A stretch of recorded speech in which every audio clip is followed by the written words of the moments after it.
Our future is an urban future. Right now, more people live in cities than any other time in human history. In the year 1800, about 2% of the world's population lived in cities. In the year 1900, about 12%. Today, we're talking about 52%. In about 35 years, in 2050, almost 70% of the world's population will live in cities. Cities shape the world. What happens in cities doesn't stay in cities. What happens in cities goes out and spreads and impacts the broader culture. What happens in Silicon Valley today doesn't just affect the Bay Area or Northern California, but it affects our entire world. This provides an amazing strategic missiological vision for churches and Christians wanting to do ministry in urban centers. People tend to adopt one of two approaches to the city. Some people retreat from the city. They don't want to go into it or get near to it. While other people tend to use the city.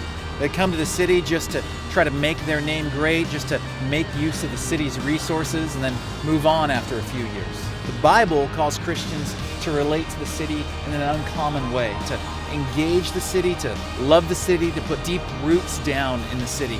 We are living in a very special moment in history. Our moment in history is very, very similar to what happened in the early church 2,000 years ago.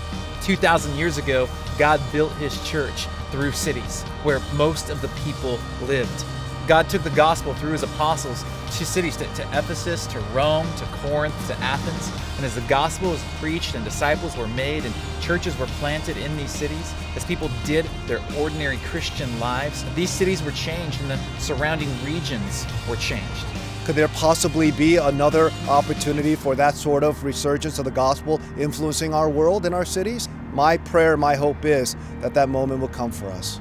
Now is the time for Christians to take note of what's happening. Now is the time for Christians to understand this unique moment and to seize it, to love and engage their neighbor there, and to see their city changed for the glory of God, for the good of this whole world.